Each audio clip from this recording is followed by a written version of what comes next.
선언으로 제260자 최고위원회를 속개하겠습니다. 네, 회의를 속개하겠습니다. 먼저 이재명 당대표의 보도 발언이 있겠습니다. 네, 제가 마지막에 박찬대 원내대표의 발언이 있겠습니다. 오늘이 상임위원 선임안 제출 법정 시한입니다. 지난 5일 선출된 직후 우원식 국회의장께서는 국회법이 정한 시한을 지켜 원구성을 마쳐야 한다고 강조하면서 오늘까지 상임위 선임안을 제출하라고 했습니다. 상임위원이 선임돼야 상임위원장을 선출할 수 있고 그래야 국회가 일을 할 수 있습니다. 민주당은 준비되어 있고 바로 제출할 것입니다. 민주당은 그동안 대화와 타협을 통한 원구성에 노력하되 시한 안에 타협이 이루어지지 않으면 국회 법대로 원구성을 해야 한다는 입장을 일관되게 견지해 왔습니다. 원구성은 제22대 국회의 첫 단추를 꿰는 작업입니다. 첫 단추를 제대로 꿰야 마지막 단추까지 제자리를 찾을 수 있습니다. 명단 제출을 거부하거나 지체하는 것은 일을 하지 않겠다는 선언이자 일하는 것 자체를 방해하겠다는 선언입니다. 일을 하지 않을 거면 국회의원을 할 이유도 없고 정당을 구성할 이유도 없습니다. 국민의힘이 국회법을 무시하면서 원구성을 볼모로 잡고 민생을 방치하고 개혁을 방해한다면 민생 방치 세력, 개혁 방해 세력, 무노동 불법 세력이라는 건 국민적 지탄을 받게 될 뿐입니다. 국민의힘은 오전 중에 바로 상임위원 명단을 제출하기 바랍니다. 만약 질질 끌거나 제출을 거부할 시 이후 벌어지는 일의 모든 책임은 국민의힘에 있다는 점을 분명히 해둡니다. 스스로를 원망하게 될 일을 하지 말고 현명한 선택을 하기를 바랍니다. 지난 3.1절에 세종시에서 일장기를 내걸어 물의를 빚은 바 있는데 현충일이었던 어제 부산의 한 아파트에서 우길기를 걸어 큰 공분을 샀습니다. 해당 아파트는 지난 5.18 때도 우길기를 걸었다고 합니다. 호국 영령을 기리는 현충일에 일본 군국주의의 상징인 우길기를 내건 것은 순국 선열과 호국 영령들을 모욕하는 매우 부적절한 일입니다. 무슨 의도로 내걸었는지 모르겠지만 윤석열 정부 들어 정부와 여권에서 노골적인 친일 커밍아웃이 계속되고 있는 분위기와 무관하지 않다고 생각합니다. 국힘당 소속 도지사가 친일파가 되련다고 했고 한 국힘당 의원은 군국주의의 상징인 우길기와 화해해야 한다는 주장까지 했습니다. 정부도 제정신이 아닌 건 마찬가지입니다. 지난해 5월에는 우길기를 개항한 일본 함정이 부산항에 입항했는데 우리 국방부가 통상적 관례라면서 우길기 개항을 옹호하는 일이 있었습니다. 참으로 기가 막힙니다. 윤석열 대통령부터 무겁게 책임을 느껴야 합니다. 윤석열 대통령부터 우리나라가 손해를 보든 말든 무조건 일본을 편드는 정책으로 일관하니 용기를 얻은 친일파들이 줄줄이 커밍아웃하는 것 아니겠습니까? 맹성과 함께 외교정책의 대전환을 촉구합니다. 무책임한 강대강 대결의 악순환은 해법이 될 수 없습니다. 어제 탈북민 단체가 대북저단을 또다시 살포했습니다. 정부가 북한의 오물풍선에 대응한다면서 9.19 군사합의 전면 효력정지를 결정하고 대북전단 살포를 막지 않겠다는 입장을 밝히자 바로 날려보낸 것입니다. 매우 우려스럽습니다. 남쪽에서는 대북전단을 날려보내고 북쪽에서는 오물풍선 날려보내고 그 피해는 고스란히 국민이 보는데 정부는 말리거나 문제를 해결할 생각은 없고 오히려 싸움을 부추기고 있는 모양새입니다. 군사적 긴장과 대결이 격화되면 될수록 무력 충돌 가능성이 커지고 당장 접경지역 주민들은 직접적인 위험을 감수해야 합니다. 예전처럼 총탄이 날아오고 고사포탄이 날아다니는 상황이 벌어질 수도 있습니다. 이런 상황을 만드는 것이 우리나라와 우리 국민에게 도대체 어떤 이익이 됩니까? 지금 필요한 것은 군사적 긴장 고조가 아니라 평화가 깨지지 않도록 하는 실효성 있는 대책입니다. 민간 단체의 무책임한 대북전단 살포를 자제시키고 북한과 대화를 통해 상황을 안정적으로 관리하면서 평화를 유지하는 데 정부가 주력해야 합니다. 실익은 없고 피해만 양산하는 것은 결코 좋은 대책이 될 수 없습니다. 네, 다음으로 정청래 추기위원의 발언이 있겠습니다. Very strange, 매우 이상합니다.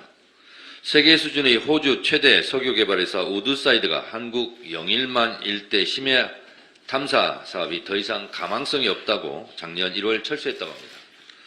우드사이드는 한국석유공사와 맺은 계약에 따라 해저 광구에서 해저 광물을 탐사, 채취, 취득하는 권리인 조광권 50%를 확보했으나 이를 포기한 것이었습니다.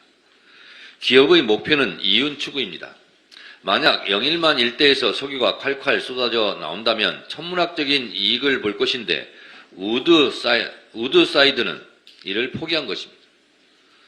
윤석열 대통령이 콕 집어 홍보한 액트 지오사 예상대로 석유가 매장되어 있고 이를 개발하면 막대한 이익이 발생할 것으로 예상되는데 우드사이드는 세기적 바보 선언 같은 결정을 한 것입니다. 삼성 시가총액 5배의 가치가 있다는 액트 지오사와 그럴 가망성이 없다는 우드사이드사의 예측 분석 판단이 엇갈립니다.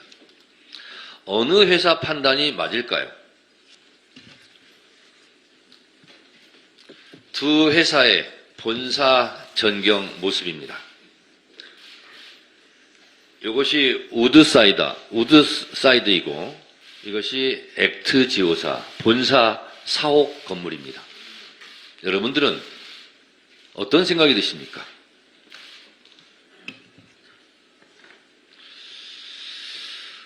가정집이 본사이고 사실상 1인 기업에 가까운 연매출 27,700달러 하나 3,800만 원의 듣보잡 액트지오사 2022년 기준 23조 940억 원 매출의 직원 4,500명 이상의 우드사이드사 본사 건물과 직원수 매출액 규모가 선입견의 영역이고 진실의 문을 여는 결정적 열쇠는 아니겠지만 아무래도 찜찜합니다. very strange합니다. 1980년대 선풍적인 인기를 끌었던 제7광구란 노래가 있습니다. 나의 꿈이 출렁이는 바다 깊은 곳, 흑진주, 빛을 잃고 숨어있는 곳, 제7광구, 검은 진주. 1974년 대한민국과 일본 간의 양국에 인접한 대륙붕 남부구역 공동개발에 관한 협정에 따라 석유 매장 가능성이 높은 이 구역을 한국과 일본이 공동개발 작업을 했었습니다. 1980년부터 한일 양국이 시험적으로 7개 시추공을 뚫었고 작은 양이긴 하지만 3개 시추공에서 석유와 가스가 발견되기도 했습니다. 1980년 일본은 경제성이 없다는 이유로 86년 일본은 경제성이 없다는 이유로 개발 중단을 선언했고 일본의 꿍꿍이 속대로 내년 6월이면 협정 종료를 통보하게 될지도 모르겠습니다. 그렇게 되면 새로운 해양법에 따라 제7광구의 90%는 일본에 귀속되는데 최대 2028년까지 일본이 버티고 그 후 일본이 독자적으로 개발해 석유가 콸콸 생산된다면 100% 일본 권한이 됩니다. 윤석열 정부는 영일만 유혹도 중요하지만 제7광구에 대한 혹시 모를 한국의 이익 침해에도 관심을 갖기 바랍니다.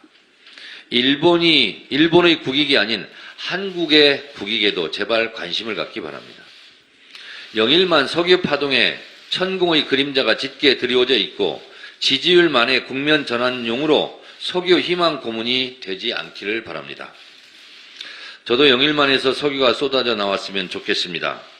앞으로 영일만 석유 게이트가 되지 않기를 바랄 뿐입니다. 이원석 검찰총장은 김건희 공개 소환을 띄우고 서울중앙지검은 사실과 다르다며 맞서는 형국입니다. 특검을 왜 거부합니까? 죄졌으니까 거부하지. 왜 공개 소환을 거부합니까? 죄 지은 게 없다면 억울함을 깨끗하게 털고 싶다면 김건희 여사는 검찰총장의 방침대로 내가 나가겠다. 떳떳하게 공개적으로 조사받기 바랍니다. 모든 아내는 법 앞에서 평등해야 합니다. 네, 다음으로 고민정 최고위원회, 다음으로 서영교 최고위원회 발언이 있겠습니다. 신뢰도 21% 윤석열 대통령의 영일만 석유 시추 브리핑은 국민의 관심이 아닌 국민의 의심만 산 시츄에이션이었습니다. 왜 지금 저런 발표를 하지? 갑자기 윤석열 대통령의 발표가 있자 관련 주식이 불기둥처럼 주가가 올랐다고 합니다. 과연 이 발표로 이득을 보는 사람들은 윤석열 대통령과 무슨 관계가 있을지 의심하지 않을 수 없습니다. 김건희 윤석열 대통령 부인의 주가 조작이 만천하에 드러났음에도 불구하고 제대로 해결되지 못한 이 시점에 윤석열 대통령의 갑작스러운 발표로 이득을 본 불기둥처럼 치솟아 오른 주가 조작 관련해서 과연 이 발표로 이득을 보는 자 누구인지 그 이득을 보는 자의 그림자들이 어른거리고 있는데 대한민국 국민들이 그리고 우리가 꼭 어른거리는 그 그림자를 추적할 것입니다. 눈덩이처럼 의혹이 불어날 것이고 그것에 대한 추적을 확실하게 할 것입니다. 윤석열 대통령의 발표는 모두 다 의혹투성입니다. 첫 번째, 해당 광구는 한국석유공사와 15년 동안 협업했던 호주의 글로벌 대기업 우드사이드가 장래성이 없다며 2023년 손을 뗀 사업이라고 하지 않습니까? 조금 전 발표처럼 우드사이드사는 연매출이 23조입니다. 그리고 액트지오는 연매출이 3,800만 원이라고 합니다. 이것에 대해서 국민들은 이야기합니다. 그래, 가능성 있어도 좋아. 그런데 우리가 믿을 만한 사람들에게 맡겨야 되는 거 아니야? 나라 국민 세금이 들어가면 믿을 만한 기업에게 맡기고 믿을 만한 사업을 해야 되는 거 아니겠습니까? 그런데 시작부터 의혹투성이면 되겠습니까? 첫 번째 의혹이 그것이었습니다. 두 번째 의혹은 윤석열 대통령의 탐사 시추 지시가 윤석열 대통령이 브리핑하는 날 발표 당일이었다라고 하는 보도가 있습니다. 이건 도대체 무슨 상황입니까? 윤석열 대통령의 탐사 시추 지시가 발표 당일이었다라고 하는 것에 대해서도 의혹을 제기하지 않을 수가 없습니다. 그러면 이와 관련해서 산업부가 이야기를 해야 되는데요. 몇 가지를 빼고는 모두 다 기밀이라며 설명을 제대로 하고 있지 않은 상황입니다. 이런 의혹이 눈덩이처럼 불어나고 있는 이 상황, 대통령은 대한민국 국민의 혈세가 들어가는 만큼 철저히 국민 앞에 공개해야 합니다. 그동안 대통령실을 용산으로 이전했고 또 수없이 많은 해외 순방이 있었고 부산 엑스포가 있었고 그럼에도 불구하고 모든 것이 혈세 낭비였습니다. MB 정부 시절 자원 개발이라며 있었던 혈세 낭비가 오버랩되는 것은 모두 자연스러운 일입니다. 한 가지만 더 말씀드리겠습니다. 현충일 날 대통령이 이런 말을 했습니다. 평화는 굴종이 아니라 힘이다. 이렇게 이야기했습니다. 평화가 꼭 필요합니다. 윤석열 대통령에게 경고합니다. 윤석열 대통령이 말하는 굴종이란 대일본에 대한 윤석열 대통령의 자세입니다. 후쿠시마 오염 처리수라고 말한 대통령의 굴종. 위안부 관련한 내용을 대통령이 마음대로 결정한 굴종. 일본에게 아무 말 하지 못하는 그것이 진짜 굴종입니다. 평화는 굴종이 아니라는 것을 다시 한번 상기시킵니다. 이상입니다. 네, 다음으로 장경태 최고위원회 발언이 있겠습니다. 국민의힘이 오늘 24시까지 교섭단체 대표가 상임위원 배치해야 하는 법을 지키지 않는다면 법이 정한 절차대로 진행해야 합니다. 여야가 합의하는 것도 법을 어떻게 지킬지 합의하는 것이지 법을 어기기로 합의할 수는 없습니다. 내일 아침이라도 출근할 준비는 되어 있습니다. 대한민국 국회법에 따라 자정까지 원구성 시한을 지키시기 바랍니다. 윤석열 대통령이 나홀로 주장한 석유 보물선이 난파선일 수도 있다는 보도가 여러 곳에서 나오고 있습니다. 우드사이드도 국제 신용평가 업체 S&P도 포항 석유는 어렵다고 분석했습니다. 국민은 여전히 MB의 자원 개발 사기극을 기억하고 있습니다. 특히 전 세계 리튬 매장량의 47%를 차지한다는 볼리비아의 2,500억 넘는 차관을 제공했던 우유니 리튬 개발 사업은 볼리비아 정부의 리튬 국유화 결정으로 인해 아무 성과 없이 4년 만에 계약이 폐기되어 버렸습니다. 리튬왕 이명박이라는 선동 자료만 지금까지 남아있을 뿐입니다. 이젠 석유왕 윤석열이 되고 싶은 것입니까? 이처럼 권위 있는 기관, 기업의 보고서가 있는데 윤석열 대통령은 어째서 유독 액트지오 분석 결과만 신뢰합니까? 산업부의 보고를 받고 제대로 정식으로 상의하셨는지 국정 브리핑까지 열게 된 경위와 함께 투명하게 밝히시기 바랍니다. 김건희 여사의 대통령실 화보 촬영 행보가 검찰청 앞 포토라인으로 뒤바뀔지 지켜보겠습니다. 지난달 16일 김건희 여사의 공개 행보 재개에 이어 이틀 전 단독 행보까지 재개된 가운데 검찰이 김건희 여사를 공개 소환할 방침이라는 보도까지 나왔으나 중앙지검은 또다시 말을 바꾸면서 사실이 아니라고 즉각 해명했습니다. 법 앞에는 예외도, 특혜도, 성역도 없다고 지난 3일 검찰총장 임기 만료 2달 남기고서야 이원석 총장 입을 통해 겨우겨우 들을 수 있었는데 예외도, 특혜도, 성역도 없다면서 여전히 김건희 여사의 조사 방식, 시기 등이 정해진 것이 없다니 약속 대련 전에 서로 합의라도 맞춰본 것입니까? 야당 정치인은 예의 없이 포토라인에 세우던 검찰의 화려한 수사 기법은 어디로 갔습니까? 검찰은 명예도 자존심도 없습니까? 검찰은 당장 김건희 여사를 공개 소환하십시오. 성역 앞에 주저하는 겁쟁이들에게 기다리는 것은 더욱 강력해진 국민적 심판과 특검뿐입니다. 이상입니다. 네, 다음으로 박정현 최고위원의 발언이 있겠습니다. 의혹의 중심에 서 있는 김건희 여사는 자중하고 스스로 수사를 받으십시오. 아내의 현명하지 못한 처신으로 국민께 걱정을 끼쳐드린 부분에 사과드리고 있다. 지난달 9일 취임 2주년 기자회견 당시 윤석열 대통령의 발언입니다. 윤석열 대통령의 대리 사과 후 열흘도 지나지 않아 김건희 여사는 한 캄보디아 정상부부 오찬을 시작으로 활발한 공개 행보에 다시 나섰습니다. 김건희 여사님, 대통령인 남편을 통해 사과했으니 국민들은 아무 말 없이 사과를 수용하라는 뜻입니까? 지금까지 김건희 여사 관련한 의혹은 그 어떤 것도 해명된 것이 없고 오히려 의혹은 계속 확대되고 있는데 특검법은 대통령의 거부권으로 막히고 검찰은 김 여사를 안 부르는 건지 못 부르는 건지 수사는 지지부진합니다. 권력형 비리 의혹의 중심에 서 있는 김 여사를 바라보는 국민의 참담한 심정을 대통령실과 김 여사만 모르는 것 같습니다. 윤석열 대통령과 김건희 여사는 지난 총선의 민심과 최근 대통령 국정 지지율 하락을 무시하지 마십시오. 김건희 여사는 자중하고 특검 받을 준비나 하십시오. 대통령의 성급한 석유 가스전 발표, 지금 이 발표가 최선입니까? 산유국의 꿈, 누군가는 가슴이 뛰겠지만 저는 한숨과 걱정이 쌓이고 있습니다. 산업부 장관에 따르면 석유 가스전의 상업개발 개시 시점은 2035년이라고 합니다. 2035년은 EU, 영국, 일본, 캘리포니아주가 내연기관차 판매 금지를 시작하는 해입니다.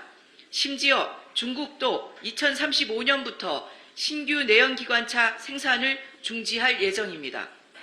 앞으로 석유 수요가 줄어들 것이 확실한데 수천억 원을 들여 탐사 시추를 한 뒤 10여 년 후부터 생산에 들어가는 석유 가스전을 개발하는 것이 기후위기 시대 대한민국 미래 성장을 위해 과연 맞는 결정입니까? 최근 석탄 광산이 문을 닫고 있습니다. 석탄 매장량이 없어서가 아닙니다. 기후위기로 석탄 사용이 금지되면서 경제성을 상실하고 있기 때문입니다. 전 세계가 바쁘게 재생에너지와 전기차 시대로 넘어가고 있습니다.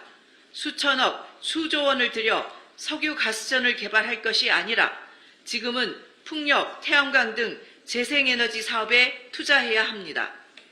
자신들이 성인으로 성장하고 생존할 수 있을지를 우려해 기후소송을 하고 있는 청소년들에게 윤석열 대통령과 정부는 답해야 합니다. 다음으로 전원수 최고위원의 발언이 있겠습니다. 어제는 현충일이었습니다. 윤석열 대통령은 국가유공자와 보훈가족을 초청한 오찬 자리에서 국가를 위해 헌신한 영웅과 그 유족들을 기억하고 예우하는 것은 국가의 마땅한 책무이고 우리의 정체성을 지키는 것이라고 하면서 안전한 일상을 영유할 수 있도록 국민의 생명과 안전을 지키고 있는 군인, 경찰, 소방관 등 제복 근무자들의 노고도 잊지 않겠다고 약속했습니다. 지금 해병대 최상병 사건의 전말이 대통령 수사 개입으로 은폐 조작되고 있었음이 드러나고 있는데 어떻게 이런 말씀이 나오십니까? 국방부 조사본부가 8월 2일 경찰로부터 회수한 해병대 수사단의 최상병 사망사건 수사 기록을 검토했습니다. 그리고 나서 조사본부가 8월 14일에 작성한 고 최상병 사망사고 관계자별 정황 판단 보고서에는 임성근 전 사단장이 수색할 때 가슴 장화를 신게 하고 안전보다는 언론 보도에만 신경을 썼다는 임 전 사단장의 범죄 혐의가 구체적으로 담겼던 것이 확인됐습니다. 하지만 일주일 뒤 조사본부는 결국 임 전 사단장은 빼고 대대장 2명의 혐의만 적시해 수사 기록을 경찰에 넘겼습니다. 윤석열 대통령은 국민의 생명과 안전을 지키다 억울하게 사망한 해병대 최상병부터 잊지 않아야 합니다.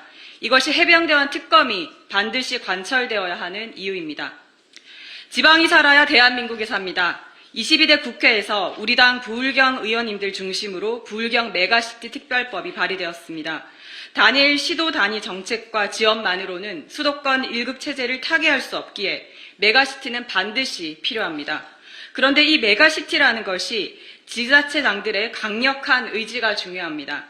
2022년도 지방선거에서 부산시장, 울산시장, 경남도지사가 국민의힘으로 바뀌자마자 부울경 특별연합이 폐기된 이유입니다. 집권 여당이 부울경 메가시티 좌초시키고 총선 내내 메가서울만 외쳐대더니 지금은 갑자기 대구 경북을 중심으로 대구 경북 연합이 급속도로 추진되고 있습니다. 당선되자마자 적극적으로 부울경 특별연합을 파기하고 경북인, 경주 포항을 해오름 동맹으로 강화한다는 울산시장의 입장도 참으로 난처할 것 같습니다. 무능하고 무책임한 정권의 국가균형 발전 실패는 2년이면 충분합니다. 국민의힘에서도 부산, 울산, 경남의 통합이 필요하다고 강조했다는데요. 수도권 초집중 문제, 저출생 문제를 한꺼번에 해결할 수 있는 부울경 메가시티가 속히 재추진될 수 있도록 부산, 울산, 경남, 광역지자체장들과 정부의 변경된 입장과 의지를 보여주십시오. 이상입니다. 네, 마지막으로 이재명 당대표의 발언이 있겠습니다. 네, 11차 전력수급 기본계획 실무안이 발표된 것 같습니다. 재생에너지의 획기적 확대는 환경은 물론 경제, 산업의 생존을 위해서 필수 불가결한 일입니다. 우리 시대가 당면한 최대 과제라고 할 수 있습니다. 그런데 이번에 수립안인 11차 전력수급 기본계획 실무안을 보면 정말로 걱정되는 부분이 많습니다. 지난 10차 계획 때 2030 재생에너지 비중 목표를 대폭 감축했는데 이건 전 세계적인 조류 추세와도 완전히 역행하는 것입니다. 그런데 이번 11차 전력수급 기본계획 실무안에 여전히 2030년 재생에너지 비중 목표를 전혀 변경하지 않았습니다. 즉 상향하지 않았습니다. 그리고 신규 원전을 4기 건설하겠다는 구상도 밝혔습니다. 도무지 납득이 되지가 않습니다. 재생에너지 없이는 기후위기 대응도 경제의 지속적 발전도 불가능합니다.